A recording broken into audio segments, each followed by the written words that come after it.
A homeless man stood before Judge Stephanie Boyd facing a felony theft charge. He claimed bad luck ruined his life, but one honest answer changed everything. When the judge asked about drugs and his daughters who no longer spoke to him, the courtroom fell silent. What happened next became a brutal lesson in accountability. Ibanz, can I have parties announced? Lawrence knows for the state. Renee Munoz on behalf of Mr. Ibanz. Oh, Deputy Laura, could you move into the end? And are you Mr. Ibanz? Yes, ma'am. All right. Counsel, have you received all discovery? Yes, Your Honor. Did you review it with your client?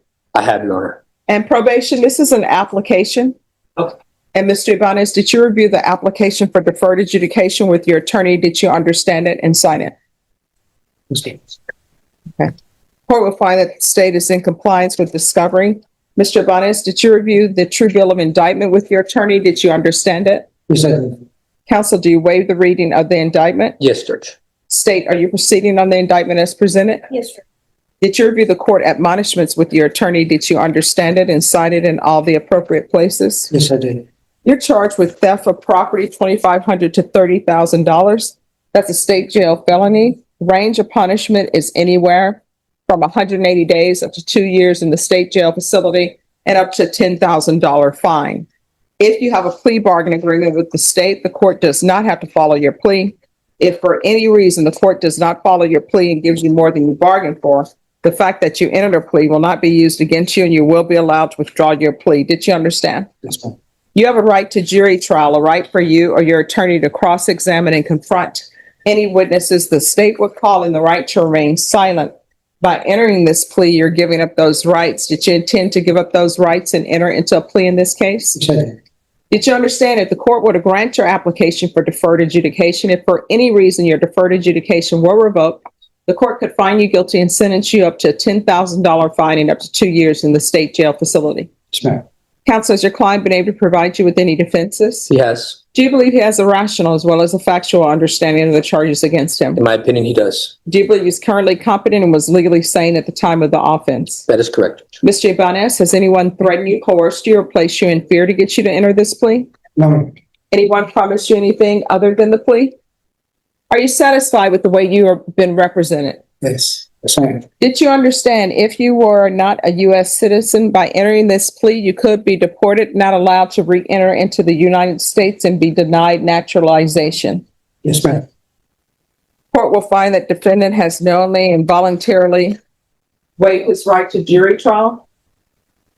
Did you review the plea bargain page with your attorney? Did you understand it? Yes.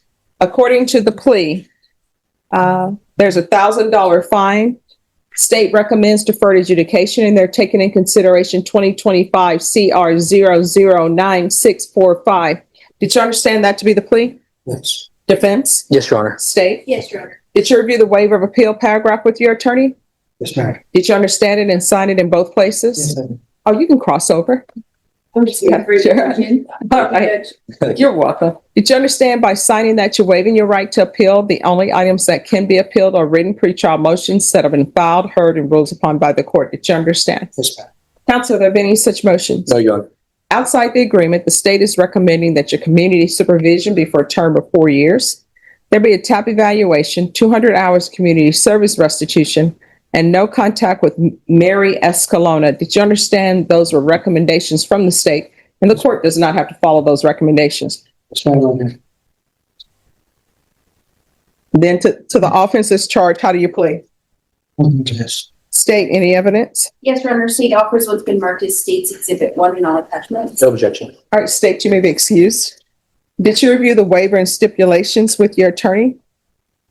Yes, I did. Did you understand it and sign it in all the appropriate places? Yes, ma'am. Again, did you understand you have a right to jury trial, a right for you or your attorney to cross-examine and confront any witnesses the state would call, and the right to remain silent? Yes, ma'am. Did you understand that today the state will be presenting evidence in the form of witnesses' statements Yes. and police reports, but most importantly, there'll be no live testimony? Did you understand? Yes, ma'am. Court will find that the defendant has knowingly and voluntarily waived and consented to stipulation of testimony and stipulations. Court will accept into evidence state's exhibits 1 and attachments and review the same.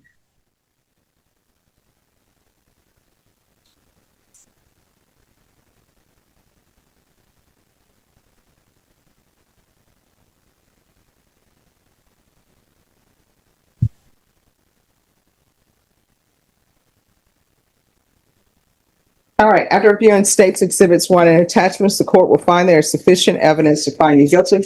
Court will defer finding of guilt as you apply for deferred adjudication. Are you proceeding with sentencing? If we may, Your Honor. Anything you would say on behalf of your client? Respectfully requesting this court follow the negotiated plea bargain agreement, Judge. We know that there was an issue with the U-Haul. My client states that he had lent it out to another person who was supposed to have turned it in. That was probably ill-advised, not the best judgment to rely on someone to carry through his contractual obligation. Needless to say, the truck has been returned to U-Haul as per ADA Megan Galloway. So U-Haul did receive the truck and don't believe there's a restitution amount now as to maybe some of the profits they may have lost out on not having usage of the truck, Judge. There was another case also associated with Mr. Ibanz. He came into court today to answer for the theft charge, and it seems there was a fraudulent use charge that was indicted. Client states that he unfortunately had to resort to dumpster diving to sustain himself. He's fallen on hard times, Judge, but he has indicated he does not have substance use issues or mental health issues. He's just monetarily struggling. We're respectfully asking if the court does follow the agreement that the $1,000 fine be probated, Your Honor. And if the court sees fit to recall the warrant for the fraudulent use of possession of identifying information, we would respectfully request that as well, Judge, please. All right, and that case taken in consideration? Yes, Your Honor. That's the That's it, okay. Yes, Judge. So, are you employed? No. So how are you supporting yourself? If you're diving, scavenging for everything that I possibly can, Well, just to eat, and do you have a place to live? I'm working on it. So where are you living? Okay. Okay. So why did this come about? You mean The U-Haul incident? just someone that I knew said that they needed me to use one and borrow one, and I was renting actually from storage. I had a current storage at that time, and she stopped me and kind of been, renting it for them. And next thing I know, I didn't even know. I was told that they was returned with the keys and everything. And a year later, when I got arrested, so I really wasn't kind of aware of how the situation had been. But I was under the assumed that it had been turned in, and that was the deal. I rented it for them, and that was it. And So do you have any family here? I have a cousin here. That's where I have a mailing address too. So where is your hometown? Here. No, I mean your hometown. Where were you born and raised? Actually, well, I mean, I spent a lot of time here. I have a lot of history here. So is all of your family in Roswell? My mom was in El Paso, and outside of El Paso, a little town called Van Horn. Mm-hmm. And that's where my mom is, and that's pretty much all I have. So is there anything here for you? Because I will tell you, being on probation is difficult or not. I can imagine it's extremely difficult if you don't have a support system, and you're telling me you're living out of your vehicle. Maybe, you want to live where family are. Been considering that. I moved back here from my daughters. And Well, I asked you who are your family here, and you didn't mention any daughters. So how old are they? they're old. They're older. They're 18 and 28. But I mean, they don't talk to me anymore. I haven't really. Why is that? I have no idea. You have to know why your children are not. Judge, I've asked them, and I haven't gotten any reason why. Well, let me ask you this. Were you a good father to them? Yes, ma'am. And what is your idea of a good father? I raised them. All right. So that's odd that they wouldn't talk to you. That's why me and their mother don't talk very well. I'm not sure if it's. I haven't found the reason why. So cheap. I'm still trying to find that out. You're gonna get me emotional. It's just where I'm at, So you're saying you raised them, but they won't talk to you. Yeah, well, once we got a divorce and stuff, they weren't with her, but we were still in very good terms. When I was in the oil field working and stuff like that, I used to go to El Paso and see them all the time. I worked to stay in their lives, you know what I mean? And it just, at some certain point in time, they stopped talking to me, and I couldn't figure out why.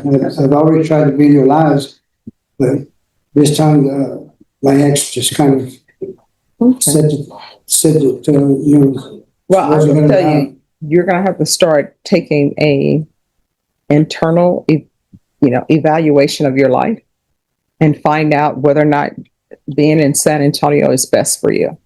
If you decide that you want to leave to be near family, if you let probation know, we'll have to do a transfer of your probation to another place. You understand?